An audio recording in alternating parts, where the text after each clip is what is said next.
लाशों को सीढ़ियां बनाकर ऊपर चढ़ता गया।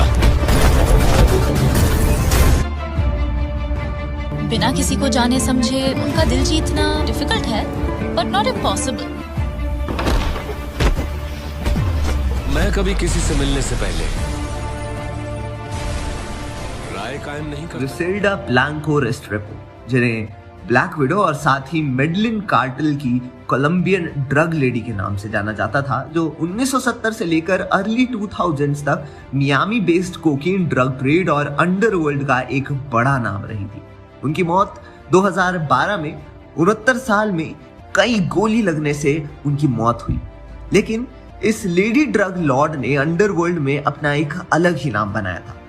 ग्रिसेल्डा ब्लैंको 3 साल की उम्र में अपनी मां के साथ मेडलिन आई थी और यहां से ही उनकी क्रिमिनल जर्नी शुरू हो गई। और उसने 11 साल की उम्र में ही एक बच्चे को किडनैप किया और उसे शूट किया था। और जब वो 19 साल की थी तब अपनी मां के बॉयफ्रेंड के सेक्सुअल असॉल्ट से बचने के लिए अपने घर से भाग गई थी और मेडलिन में लूट कर दी थी।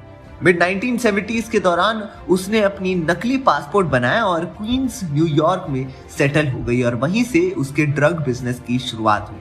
उस पर ड्रग स्मगलिंग, मर्डर, लूट जैसे कई सारे चार्जेस लगे थे और उससे पहले कि वो पकड़ी जाती वो कोलंबिया से भाग गई और मियामी में सेटल हो गई। और लेट 70s और अर्ली 80s के दौरान हुई Miami drug war of the cocaine में भी वो शामिल थी। उसके बाद उसने उन सब को मारना शुरू कर दिया जो उसकी बात नहीं मानते थे और वहां के हिटमैन्स उसके एक ऑर्डर पर किसी का भी मर्डर कर देते थे। और इसी वजह से धीरे धीरे मर्डर्स बढ़ते गए और Miami murder capital of America बन गया था। उस पर कई सारे चार्जेस थे और उसे 1985 में उसके घर से ही ड्रग एनफोर्समेंट एडमिनिस्ट्रेशन ने उसे अरेस्ट कर लिया था और उसे 15 साल की जेल हुई और उसी दौरान वो बाकी के कई सारे गुनाहों के लिए भी गिल्टी साबित हुई। और 1998 में उसे 20 साल की सजा हुई और वहां 2002 में उसे हार्ट अटैक भी आया था और उसने 2004 में अपनी सजा पूरी कर ली थी।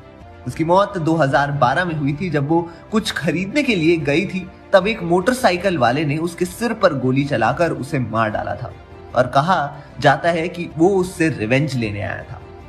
तो यही थी लेडी किंगपिन की कहानी, जिसका अंडरवर्ल्ड में काफी दबदबा था। और इसी स्टोरी से इंस्पायर्ड स्टोरी साहो 2 में भी दिखाई जा सकती है, जहां पर एक ऐसे ही अंडरवर्ल्ड के ड्रग माफिया की स्टोरी होगी। 2 कार्टेल्स के बीच ही लड़ाई होगी और सभी अंडरवर्ल्ड के थ्रोन पर बैठना चाहते होंगे। तो वहीं पुलिस और बाकी की एफिशिएंसीज उन्हें पकड़ने में लगी होगी और आखिर वो थ्रोन किसी एक को ही मिलेगा।